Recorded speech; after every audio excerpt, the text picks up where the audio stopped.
Hello అండి అందరికీ.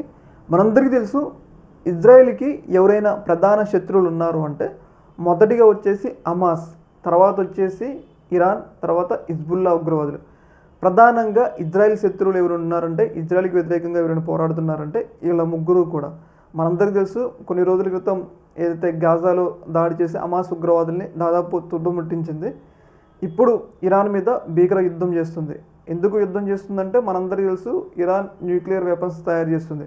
ఒకవేళ న్యూక్లియర్ వెపన్ గినక పూర్తయిన తర్వాత అవి గినక ఉగ్రవాదుల చేతిలోకి వెళ్తే అవి పక్కా తీసుకొచ్చి ఇజ్రాయెల్ మీద ప్రయోగిస్తారు. కాబట్టి ఇది తమ మనుగడకే ముప్పు. కాబట్టి మేము ఇప్పుడే వాటిని అడ్డుకుంటున్నామని చెప్పేసి ఇజ్రాయెల్ అయితే దాడి చేస్తూ ఉంది. దీన్ని కొంతమంది స్వాగతిస్తున్నారు, కొంతమంది వ్యతిరేకిస్తున్నారు. అయితే ఈ ముగ్గురు ఎనిమీలకు తోడు ఇప్పుడు ఇజ్రాయెల్కి కొత్త ఎనిమీ తయారైంది. ఆ ఎనిమీ ఎవరంటే మన పక్కనే ఉన్న పాకిస్తాన్. ఎందుకు అంటే రీసెంట్గా ఇరానియన్ డిఫెన్స్కి సంబంధించిన ఒక ఆఫీసర్ ఆయన ఒక ఇంటర్వ్యూస్తో కీలకమైన మాట చెప్పారు.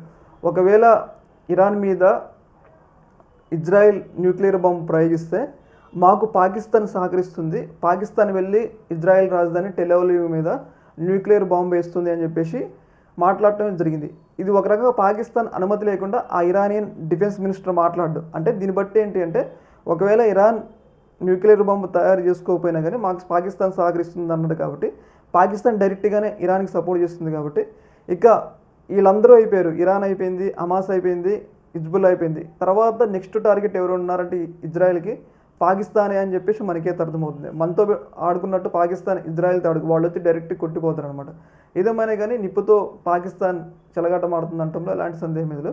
ఒకవేళ ఇజ్రాయెల్ కనుక కరెక్ట్గా పాకిస్తాన్ మీద కాన్సన్ట్రేట్ చేస్తే వాళ్ళ న్యూక్లియర్ వెపన్స్ అన్నింటిని కూడా న్యూక్లియర్ చేసేంత కెపాసిటీ ఇజ్రాయెల్కి ఉందనటంలో ఎలాంటి సందేహం అయితే లేదు. ఈ యొక్క అంశంలో మీ యొక్క అభిప్రాయం కింద కామెంట్లో తెలియజేయండి. Okay madam, thank you.